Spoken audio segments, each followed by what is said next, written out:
YouTube.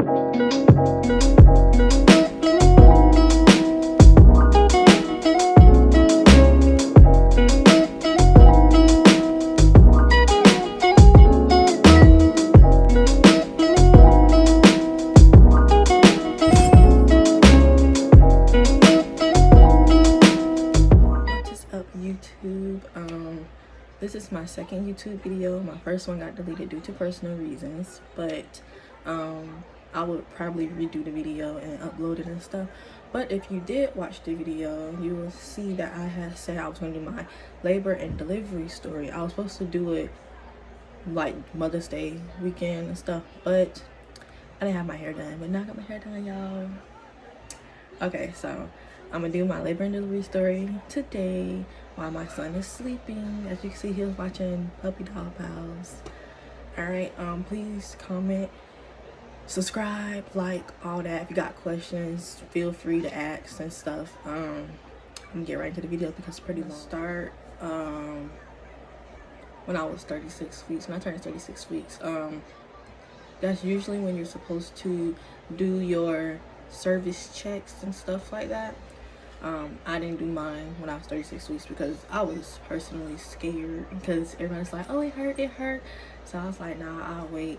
They gave me an option, so I was like, I'll wait. So I was trying to exercise that whole week and stuff, because when you get 36 weeks, that's when you gotta go every week so they can check your service. So I was trying to exercise and everything before I hit 37 weeks. So when I turned 37 weeks, they checked and I was closed. So that's like, okay, that's pretty normal, whatever, your first pregnancy and stuff. So 38 weeks, same thing, went and get checked, closed. Then when I was 39 weeks, it was on a Wednesday afternoon because my appointment was on Thursday.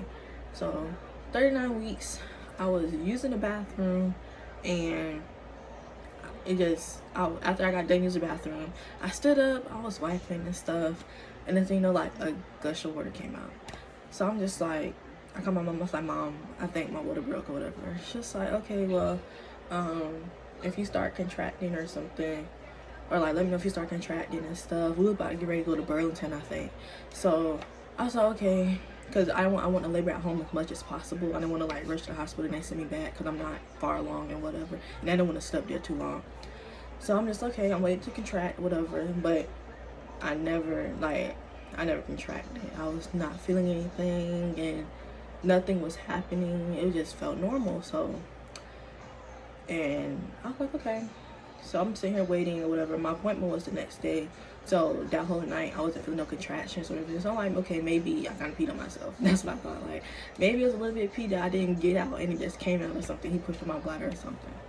So I go to my appointment the next morning, and I was like, I think my water broke and whatever. Just like, oh, did you go to the hospital? I'm like, no, because like I didn't start contracting and feel like my water broke.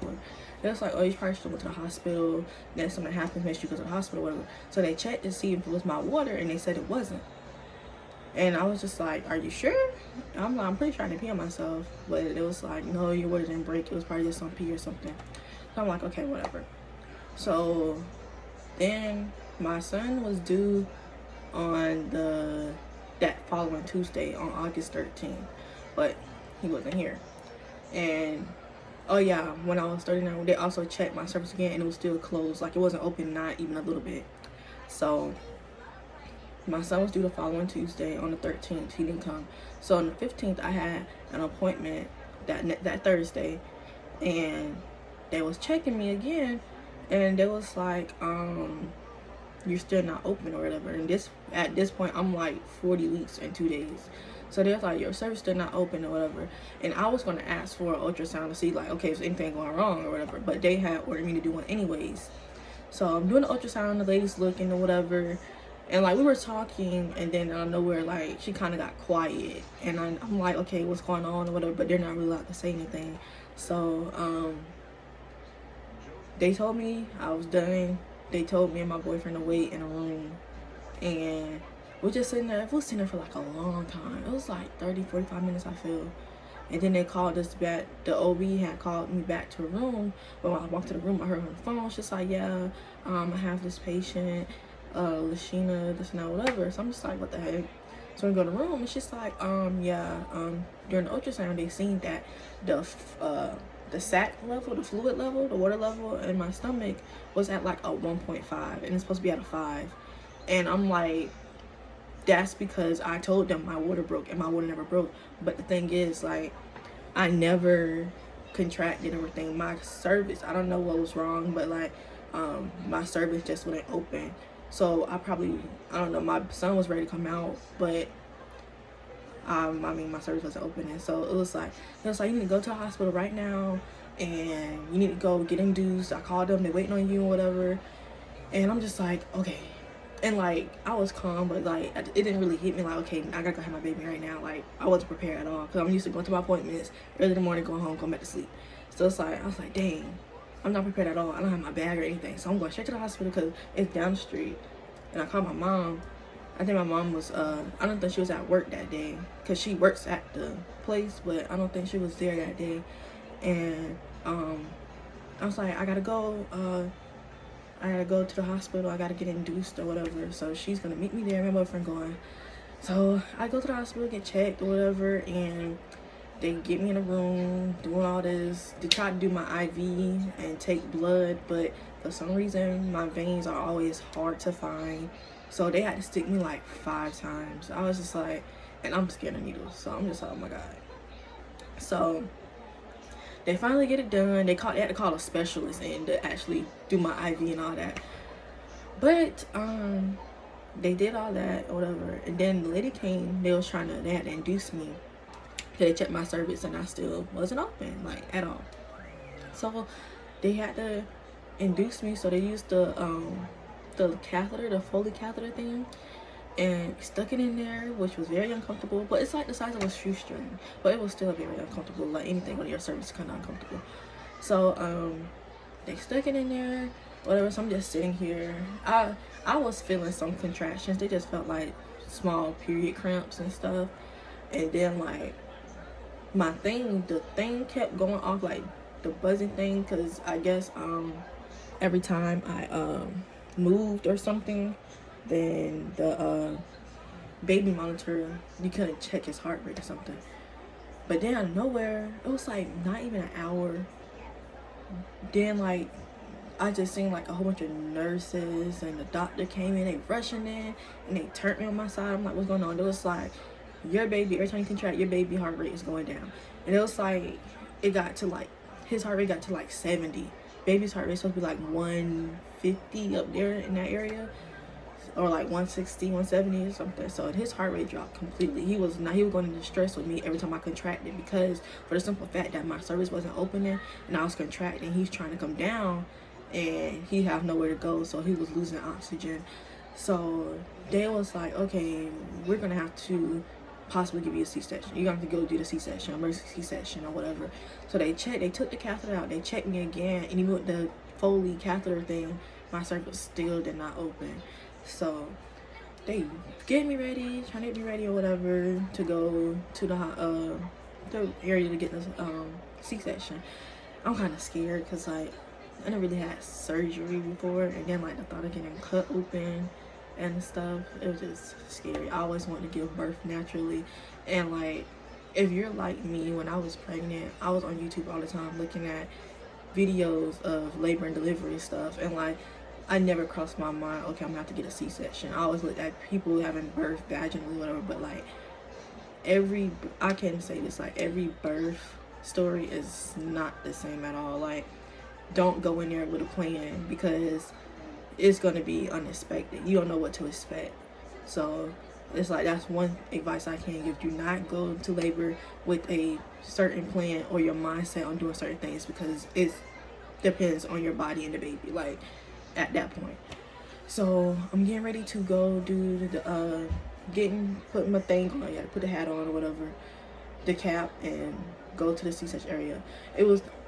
My mom came with me, my boyfriend didn't come, because he's not a blood taker, so like he had bad anxiety when it comes to like blood and stuff. So I'm gonna tell y'all story time on that later on. But so my mom came with me. He sat there because he was so nervous, he was quiet, he was scared. So my mom came back with me to to surgery area. And the good thing is my sister is actually a surgical tech there at the hospital, but for the fact that I'm her sister, she couldn't be back there with me, but all the people, like her friends or whatever, was there in the room with me, so they took really good care of me. And I can't say that, like, they made sure I was comfortable, they was talking to me, keeping me calm and all that or whatever, so I appreciated that. And so they had to get the epidural. Well, first of all, it was cold, because you know you're naked. It was cold as heck in there, like, oh my god. So get ready, I can get a epidural or a spinal tap, I can't remember which one I had. So I'm sitting there, and like I said, I'm scared of needles. Needle is like really long, so they put it in me. I'm just like, this hurts. I don't hear nobody say it hurt. And then they had to put the second needle in or whatever they do, and that hurt. And move to a bed, because you immediately start, like, your legs start getting numb immediately. So then they waiting for everything, they set everything up, and they was pinching me to make sure that I was numb in my stomach. And I was like, oh, I don't feel nothing. So they started cutting away or whatever. It didn't hurt, I didn't really feel anything. You just feel like a lot of tugging and stuff.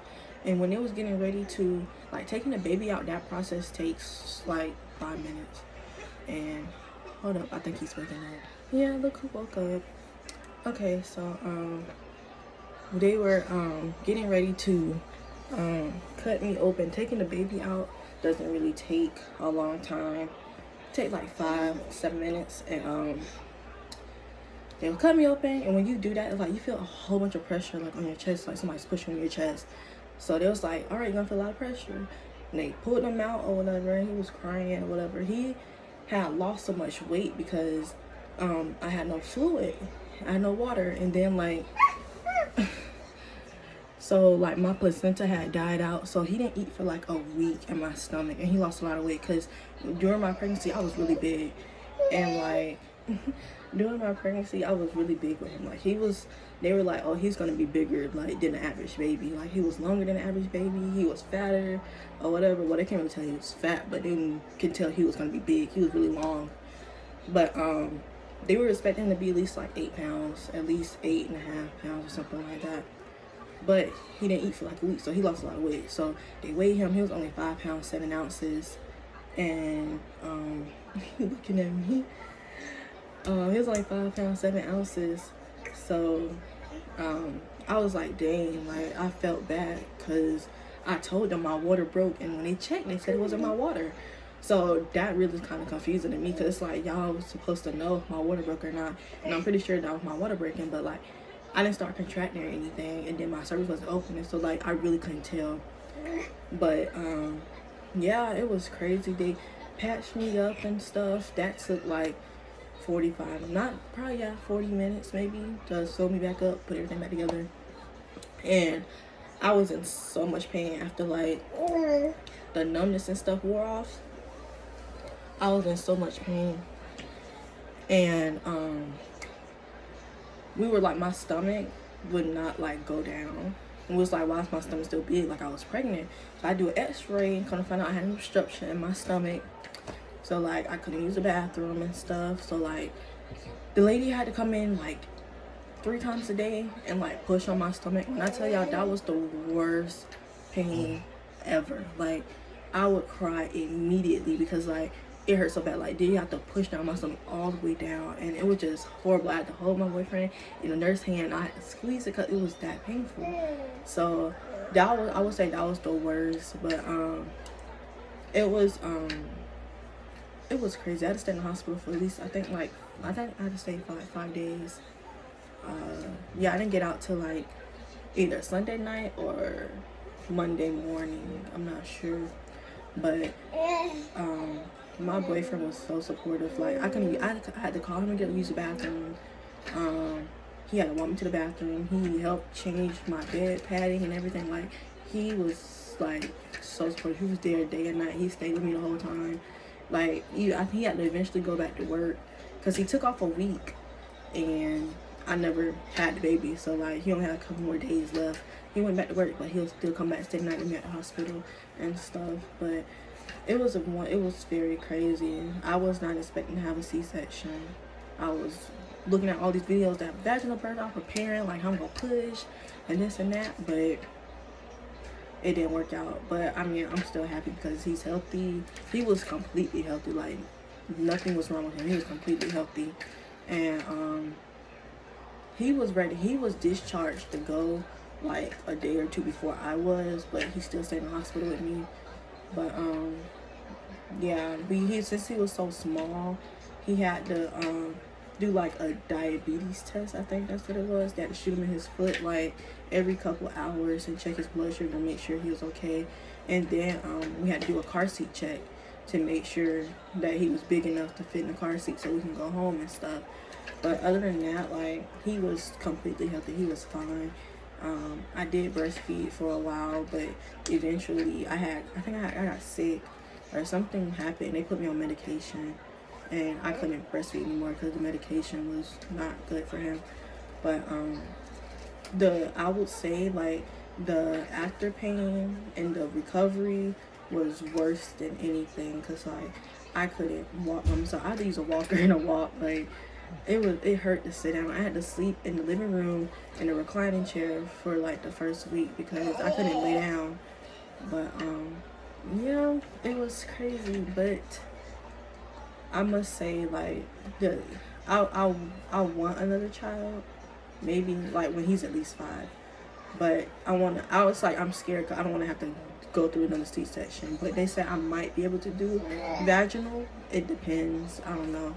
We will see when the time comes. But thank you for watching my video. I know it wasn't as long as I planned it to be. I didn't really go into detail because I gotta go do something. But yes, please like, comment, subscribe. If you have any questions, my social medias will be down below.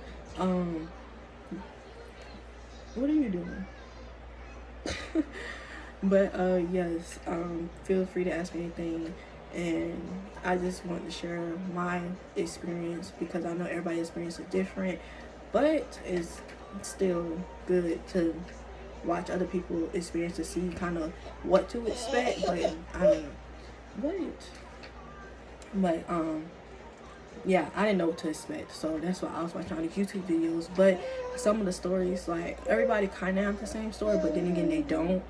But put my experience out there so other people can see what I went through. And if you think your water broke, the man, like, I must say, like, I wish I would have demanded like ultrasound then and there and whatever, because it affected my child. He wasn't eating and stuff like that. So that's one thing I do kind of regret about the whole situation, because I probably could have prevented him from losing a lot of weight and stuff. But yes, please like, comment, and subscribe, and I will see you guys later. And yeah.